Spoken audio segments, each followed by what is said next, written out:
Bienvenido al profesor Luis Manuel Hernández de la Escuela de Computación de la Facultad de Ciencias de la Universidad Central de Venezuela a esta sección, esta iniciativa audiovisual denominada denominada Encuentro en Ciencia, donde estamos abordando el talento humano de la Facultad de Ciencias para mostrarlo a la comunidad universitaria, tanto de esta sección de la facultad como de toda la universidad y, por qué no, de quien desee visitar el canal de YouTube y ver esta entrevista.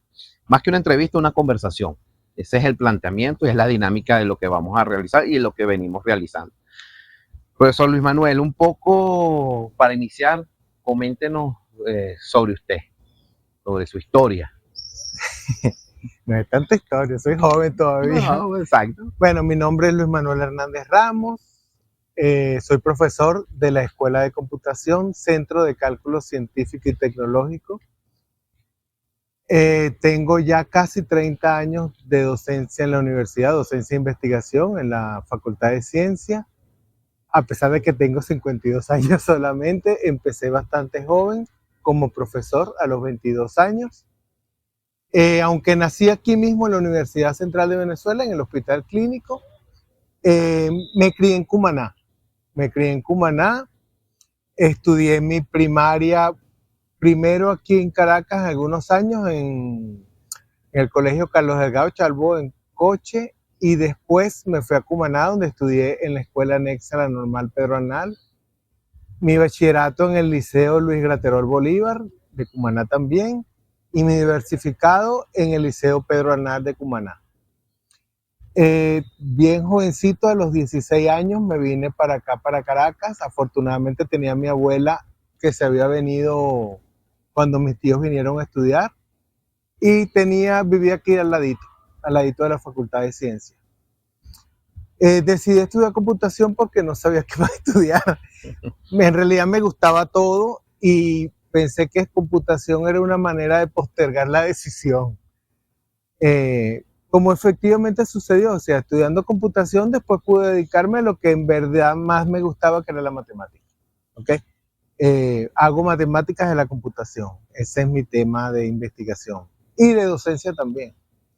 Actualmente estoy dando las materias de matemáticas discretas, 2 en este momento, aunque también he dado cálculo científico, discretas 1, etcétera, etcétera. ¿Okay? ¿Y cómo fue esa vivencia de la juventud temprana en Cumaná? ¿Qué recuerdas de Cumaná? Es una maravilla. Mis padres pensaron en mudarse para Cumaná para procurar una mejor crianza para nosotros, una crianza en un ambiente más sano.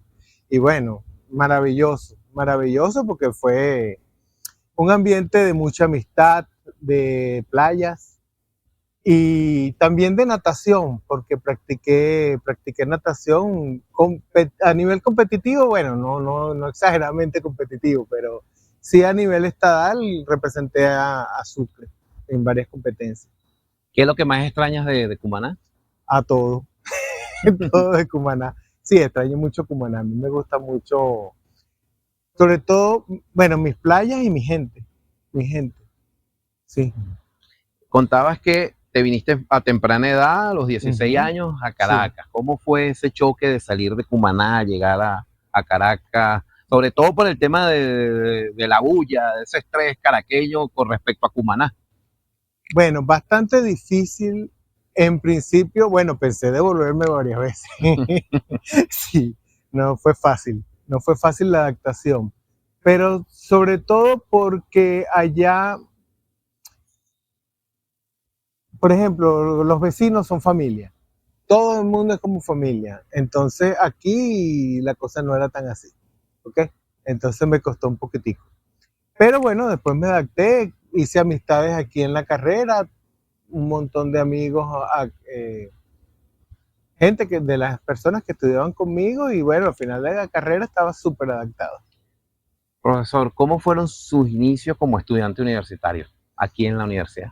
Bueno, empecé, fue bastante gracioso. En primer semestre, creo que mi primera clase fue el profesor Arturo Reyes. Los que lo conocen saben lo que significa que uno empiece con el profesor Arturo Reyes. como profesor, o sea, uno se impresiona bastante, ¿ok? Recientemente fallecido Arturo Reyes, lamentablemente. Es una persona que marca bastante en los primeros semestres, sobre todo porque era muy filosófico, sí, pero bueno, esa materia me fue bastante bien, me fue bastante bien, Así fue progresando, sí, entras con tu gusto a la computación. Dices que tenías un gusto muy especial por la matemática. sí, ¿Por sí. qué no estudiar matemáticas desde un principio o por qué no cambiarte posteriormente a la matemática y quedarte en computación? Un poco allí Sí, esa decisión. lo pensé muchas veces, pero bueno, también pensé en la parte económica, ¿no? Eh, Me gustaba mucho la matemática. Cuando estaba en bachillerato gané un premio en las Olimpiadas Matemáticas a nivel nacional. Entonces, bueno, pero también me gustaba la química, me gustaba todo, en realidad me gustaba todo. A mí me gusta mucho leer, me la paso leyendo. Entonces, no sabía en verdad qué estudiar y en computación terminé encaminándome por la matemática. Uno podía hacer matemática dentro de la computación. Ya quinto, sexto semestre ya era preparador de álgebra lineal aplicada, que es una materia de matemáticas de la computación. Y bueno, ya quedé en lo mío.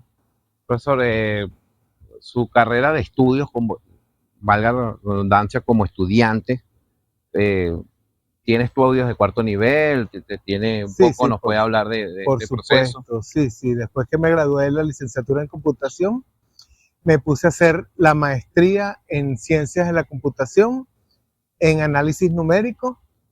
Después de la maestría, la tesis la hice en Francia, la hice en el laboratorio de análisis numérico de la Universidad Pierre Marie Curie, París 6 en ese momento. Hice la tesis de maestría, hice allí un diploma a nivel doctoral y un diploma de estudios doctorales. Empecé a hacer la carrera empecé a hacer el doctorado también allá. En la tesis no la terminé allá, pero la terminé aquí. ¿Cómo fue ese cambio? Sale de Venezuela a estudiar allá. Bueno, como el de cuando me vine como Ana para acá, otro golpe más. Sí, fue bastante difícil al principio. Afortunadamente quedé en un lugar maravilloso para vivir. Es la Cité Universitaire, donde había estudiantes de todas partes del mundo. Fue muy fácil por eso, la convivencia, mucha gente de muchas nacionalidades con las cuales conversar, intercambiar opiniones, intercambiar ideas, compartir. Todos vivíamos como hermanos allí. Y el ambiente universitario también bastante provechoso desde el punto de vista, bueno, está en un laboratorio de mucho nivel, en donde sobre todo aprendí cómo son las cosas, cómo funciona el coroto de la investigación. Ese fue mi mayor aprendizaje allá. Profesor Luis, con esos contactos, en el sentido de amistad, de Uh trabajo, a -huh. nivel científico, aún los mantienes, de Sí, sí, allí surgieron proyectos, surgió investigación que sí, hayas sí, aplicado en nuestro país, por ejemplo. sí, sí, sí, sí, claro, ¿Nos puedes claro. hablar un poco de eso? Tengo amigos en el laboratorio, proyectos como tal con la gente del laboratorio de París, no, porque yo no estaba muy, o sea, yo terminé, cuando hice la tesis doctoral aquí, cuando la terminé aquí, o bueno, la terminé no, la volví a empezar aquí con un tema nuevo, me fui por ese tema. Me fui por ese tema, un tema que me encantó, proyecciones alternantes, es una idea de von Neumann. Von Neumann tiene contribuciones en matemáticas, en computación, en todo, se metía en todas partes. Y tenía una propuesta que es el método de proyecciones alternantes y mi tesis doctoral fue acelerarlo, ¿ok? Acelerar ese método porque en algunas ocasiones es lento. El método de proyecciones alternantes lo aceleré y el método de Chimino. Combiné ideas de optimización numérica con las ideas originales del método para hacerlo computacionalmente más eficiente. Profesor, ahora su etapa como docente universitario. ¿Cuándo inicia? ¿Cómo inicia? ¿Dónde decide usted yo quiero dar clases y formar nuevas generaciones en... Sí, bueno, yo vengo de una familia de docentes. Tanto mi papá como mi mamá son docentes a nivel de bachillerato. Mi papá de matemática y física, mi mamá de castellano y literatura, tal vez yo soy esa combinación. Y tengo tíos, por todas partes tengo docentes en mi familia. Entonces como que siempre yo supe que esa era mi vocación, la docencia y la investigación. Comencé bastante joven, ya de 18 años era preparador, a los 22 era profesor. Por cierto, no me creyeron cuando entré al salón de clase porque había unos que estaban haciéndole bromas y se ponían a darle clase a los estudiantes y no eran profesores. Y cuando yo llegué chamito, no, nadie me creyó. entonces, bueno, fue así. Fue también siempre fácil para mí. A mí me encanta dar clases. Yo creo que soy adicto a dar clases. Termino una clase y ya estoy pensando en la siguiente. Entonces, esta es mi vida, esta es la vida que yo siempre he querido, dar clases e investigar. Bueno, continuamos aquí en Encuentro en Ciencias con el profesor Luis Manuel Hernández. Profesor, nos hablaba fuera de cámaras un poco de proyectos e investigaciones que usted adelanta y quisiéramos hablar un poco durante la pandemia. Hay unas investigaciones bastante interesantes que usted pudo llevar a cabo. Igualmente nos puede comentar investigaciones pasadas que pueda tener, pero bueno, lo escuchamos. Sí, lo de durante la pandemia me enorgullece bastante porque, bueno, pude aplicar los conocimientos adquiridos aquí para tratar de ayudar en una situación bastante difícil. Cuando empezó la pandemia, me puse a hacer modelación matemática. Yo no tenía experiencia en modelación, sino en resolución de problemas. Cuando uno hace la modelación, eso termina en ecuaciones diferenciales, en este caso ecuaciones diferenciales ordinarias. Modelé la pandemia con modelos determinísticos.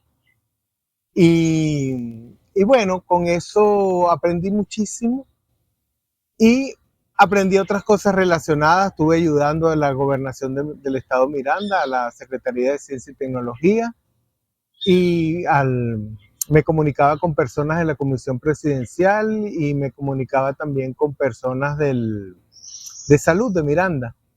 Y compartíamos y daba consejos en función de lo que había aprendido modelando.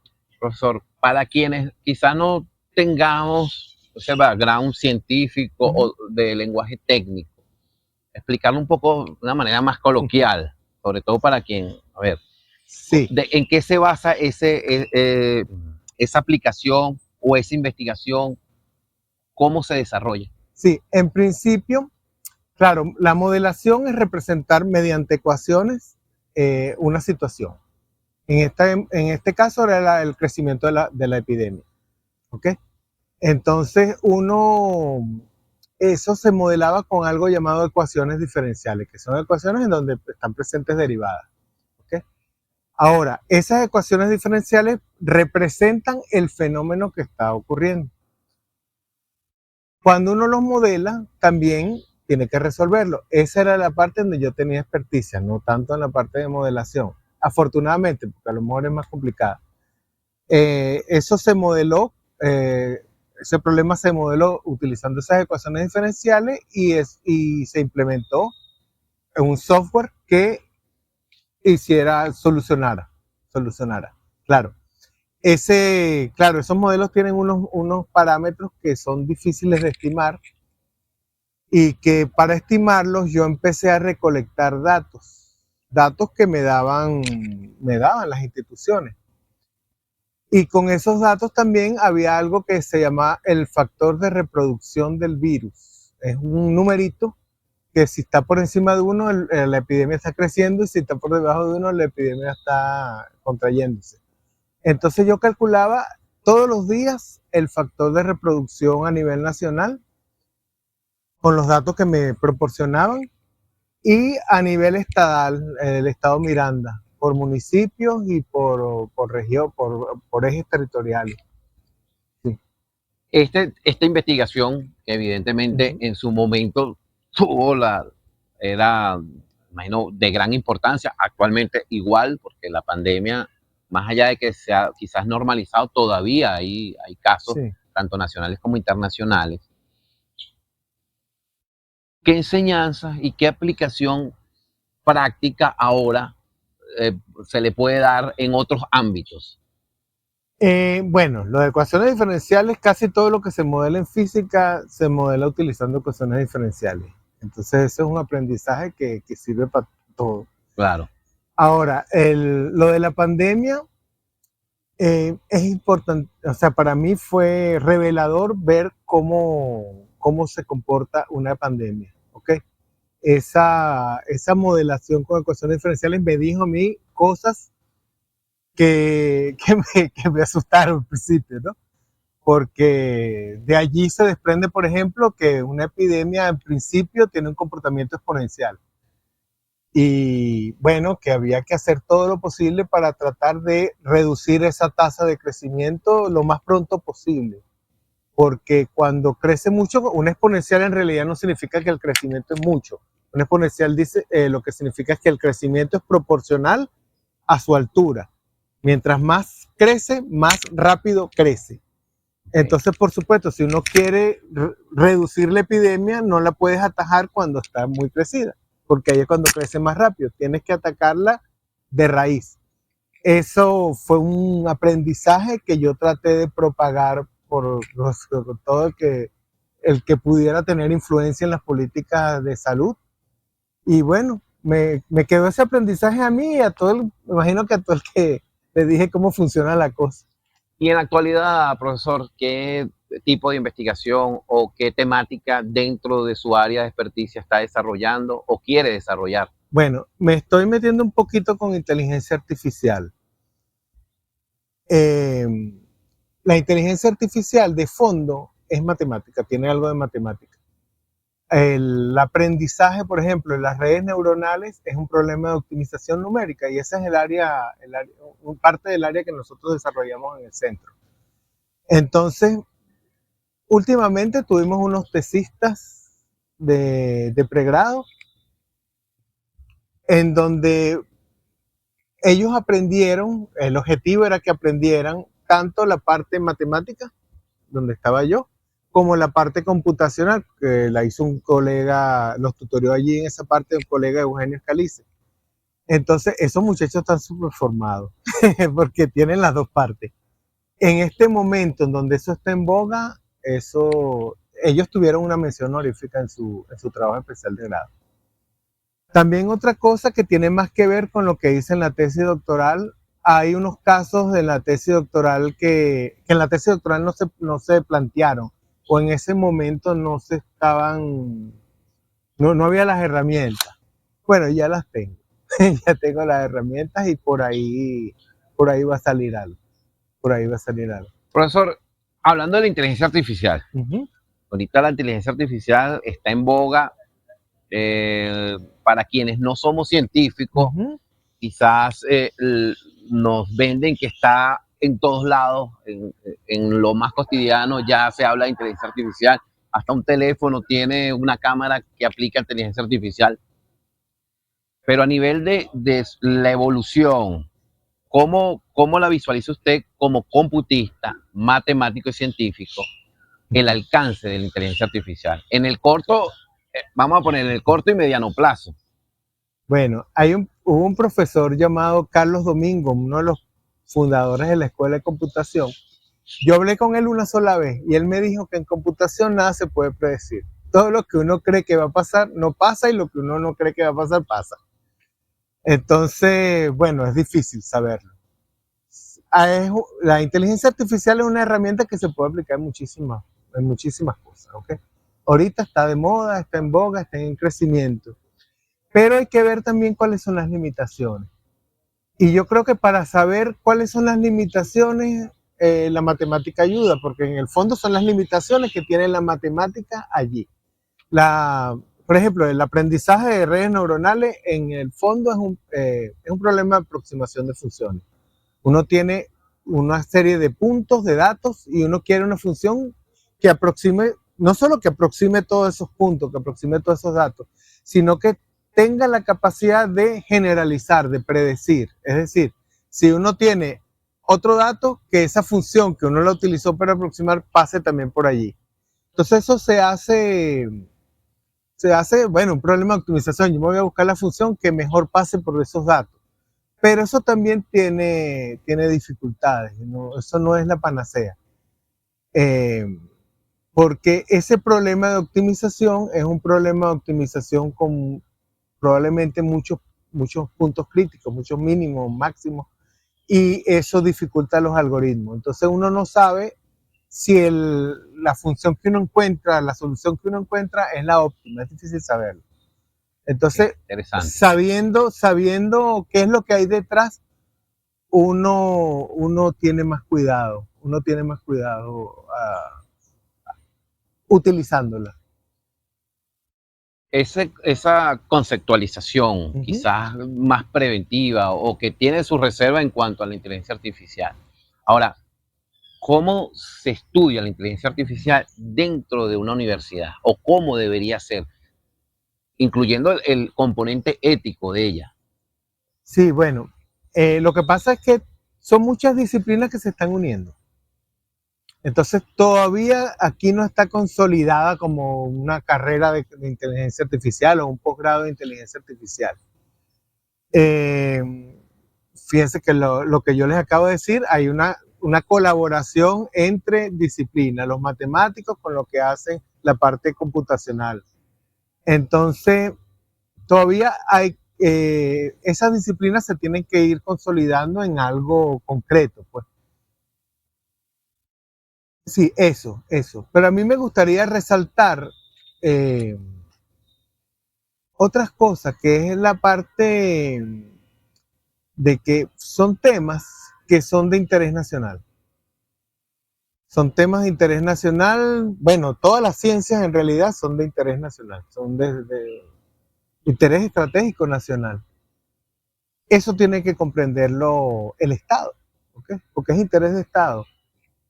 Y tiene que darle apoyo en consecuencia. Sobre todo si uno espera tener soberanía. O sea, uno no puede tener soberanía política si no hay una soberanía científica y tecnológica. Y uno no puede tener unas, o sea, científica y tecnológica, soberanía alimentaria, pero también para la soberanía alimentaria necesitas una soberanía científica y tecnológica. Entonces, eso tiene que tomarse en cuenta.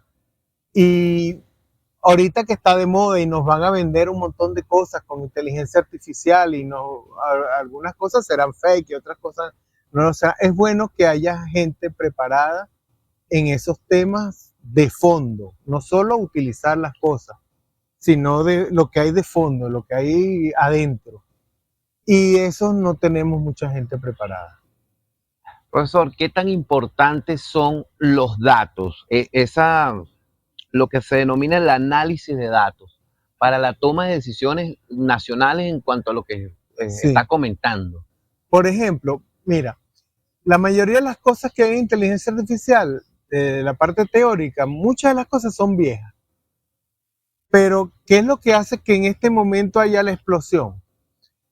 Primero, la cantidad de datos que hay ahorita. Hay fuentes de datos por todas partes. Y segundo, el aumento de la capacidad de cómputo. La capacidad de cómputo, al incrementarse, se pueden analizar esos datos. Entonces, eso, claro, esta abundancia de datos también puede traer problemas, ¿no? Porque, ajá, uno se puede hasta desorientar. Fíjense, los estudiantes o nosotros mismos con el telefonito celular estamos recibiendo información, y cada vez es más difícil separar lo que es real de lo que no es real, ¿okay? De lo que es fake. Entonces, allí hay que, bueno, una estrategia es el pensamiento científico. Estamos en la Facultad de Ciencias, tengo que hablar de eso, ¿no? El pensamiento científico ayuda bastante a discriminar, ¿ok? Cuáles son los datos que me aportan información veraz y cuáles no. Esa misma formación científica ayuda a ver cuando una cosa es un fake, por ejemplo. Eso es súper importante. Estamos en una época donde los datos abundan, pero el discriminar nos conlleva a que tengamos que desarrollar estrategias que son las estrategias que la ciencia ha tenido siempre para ver cuáles, para buscar la verdad. Profesor Luis Manuel, las nuevas generaciones. Es docente, ya tiene unos cuantos años dando clases en la universidad. ¿Cómo ha evolucionado? ¿Cómo ha visto usted la evolución de esos primeros estudiantes que usted tuvo a lo que son los estudiantes en la actualidad? Acompañado evidentemente del desarrollo tecnológico del que venimos hablando y evidentemente del crecimiento científico. Sí, todas las generaciones tienen sus cosas buenas y sus cosas malas. Uno tiene que adaptarse. Cada vez la adaptación es más rápida. O sea, por ejemplo, antes uno veía una generación cada 10 años, después cada 5, y ahora resulta que de un semestre a otro tengo estudiantes completamente distintos. O sea, están cambiando vertiginosamente. Entonces uno tiene que estar en un proceso de completa adaptación todo el tiempo. Ahora, son muchachos muy valiosos, siguen siendo muchachos muy valiosos.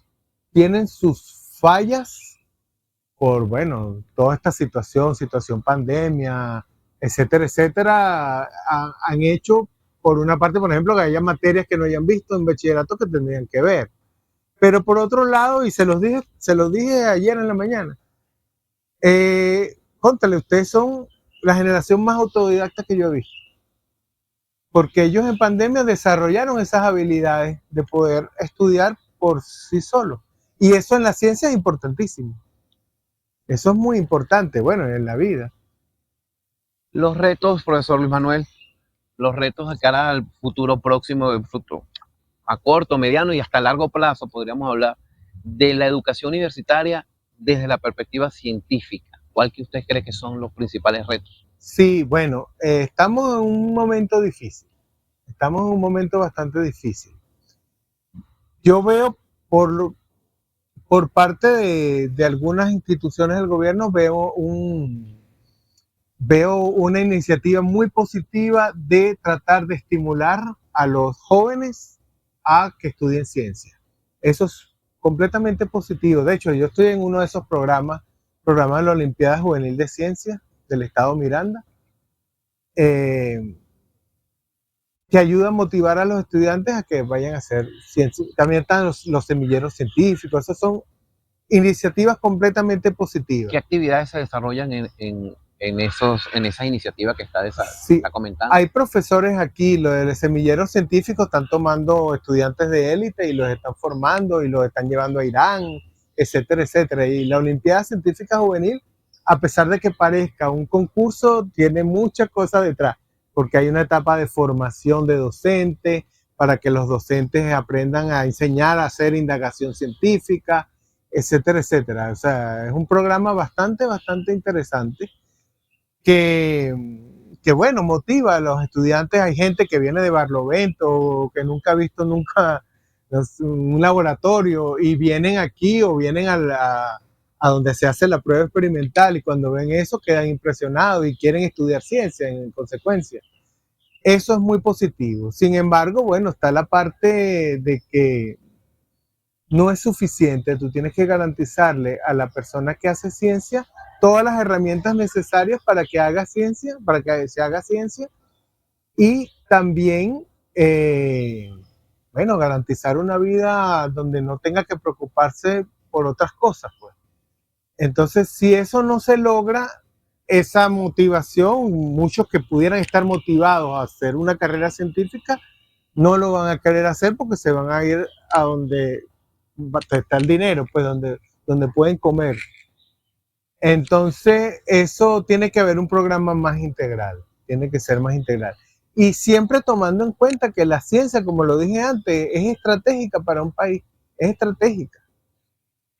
Profesor, ya para ir finalizando, agradecerle pues evidentemente su participación en este encuentro en ciencia, su conversación con el equipo. Hablar un poco, queremos hacerle unas preguntas más de anécdotas y personalizadas, como por ejemplo, ¿qué tipo de música le gusta? A mí me gusta todo tipo de música. De hecho, toco un poquito. Cuéntenos un poco. Sí, bueno, sobre todo cuando era niño, que estaba en la estudiantina de la escuela y en la coral de la escuela. Después perdí la voz y ya no pude hacer, cuando me desarrollé, ya no pude estar más en la coral. Pero sí, tocaba un poquito de teclado. Me gusta todo tipo de música. tolero hasta el reggaetón. Eso. Profesor, comida, Ay, Dios. ¿cuál es su plato favorito? O alguna comida que usted diga, es indispensable que yo cada cierto tiempo pueda comer algo de esto. Bueno, ahorita estoy en problemas porque la glucosa me había subido bastante y me pusieron a dieta. Pero sí, mira, me gusta el pasticho, me encanta. ¿Qué más otra cosa me Un gusta? dulce, Ay, Dios, mira, ayer cometí un pecado. Hay una torta que se llama María Luisa, que es, bueno, hay en varias partes, hasta en Colombia, pero hay la versión cumanesa de la torta María Luisa. En estos días me la prepararon y, ay Dios, ¿cómo es esa receta? ¿No cometí pecado. Yo no sé qué lleva, yo sé que lleva pasas, ciruelas pasas, lleva como una natilla arriba, lleva de mucho azúcar, mucha... Sin embargo, bueno, estoy contento porque la glucosa no me subió mucho. Profesor, si pudieras escoger en este momento un lugar para visitar Ujú. en el mundo, ¿qué lugar le Ah, yo gustaría? creo que me voy para mi casa, para mi Cumaná. Sí, Bueno, sí. Bueno, Cumaná. extraño París porque viví allá muchos años, tengo muchos amigos allá. Me gustaría seguir conociendo mundo. Asia no la conozco, por ejemplo. África estuve un momento, pero no, pero una partecita nada más. Pero ahorita si me dicen, yo me voy a mi casa y me meto en mi mar y mi golfo de Cariaco y nada un poquito ahí. Profesor, en cuanto a deportes, ¿le gustan los deportes? ¿Fanático de algún equipo? Sobre todo, por ejemplo, el venezolano es muy beisbolero. ¿Algún equipo que Bueno, prefiera? deporte yo mencioné ya que fui nadador y bueno, ya no soy casi nadador, ya casi que me ahogo.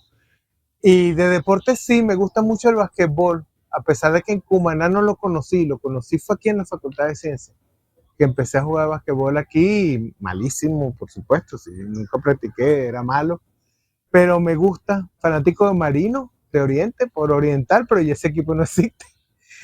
Entonces, y de béisbol, he estado en principio la de Caracas, porque mi papá era de los Leones del Caracas, pero después que salió Caribes de Oriente, entonces le hice un guiñito a Caribes de Oriente y ahorita le estoy haciendo otro a La Guaira porque capaz que gane y porque en verdad me parece que los fanáticos se lo merecen. O sea, reconozco que es una fanaticada que a pesar de perder durante 30 años seguidos, no sé cuánto, 38, 38, 28, 38. 38, berro. A pesar de eso, seguían tocando samba y broma, en verdad se lo merecen ganar algún día. Profesor, usted dijo que le gustaba leer. Sí, sí, ¿Algún libro, muchísimo. algún autor que Todo haya lo que me, marcado? todo lo que me caiga en las manos lo leo. Me encanta. Mira, mi mesa de noche tiene como 10 libros. Y en la cama tengo un montón de libros regados y los voy agarrando y los leo. Por cierto, acabo de terminar uno de la abuelita de Mariana, de los abuelitos de Mariana. Me acabo de leer un libro de tus abuelitos. Y sí, estoy todo el tiempo leyendo, de todo, de todo. Pero me gusta mucho la historia. Profesor, películas o series Yo no soy muy de televisión, casi no veo y de televisión. lo que es streaming, Netflix, este No, tipo. bueno, Big Bang Theory me gusta, pero tampoco la televisión ni el cine me llama mucho la atención. Estoy más leyendo y sacando cuentas. Bueno, profesor, estuvimos conversando, profesor Luis Manuel Hernández de la Escuela de Computación de la Facultad de Ciencias de la Universidad Central de Venezuela. Ya para finalizar, bueno, profesor, mire, primero agradecerle de parte de todo el equipo que hace posible este espacio, empezando por la coordinación de extensión de la universidad. Bueno, un mensaje para quienes están viendo esta primera temporada de entrevista de Encuentro en Ciencia, para que nos apoyen y para que vean esta y las demás entrevistas. Bueno, los agradezco a ustedes, ¿ok? Por permitirme difundir las cosas que estoy pensando en este momento. Y bueno, un mensaje,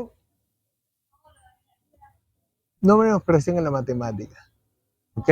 La matemática es la base de muchas cosas, de base de la computación, base de la química, base de la física, base de, de muchísimas cosas. Y eh, fíjense, ahorita sale la inteligencia artificial, detrás hay matemática.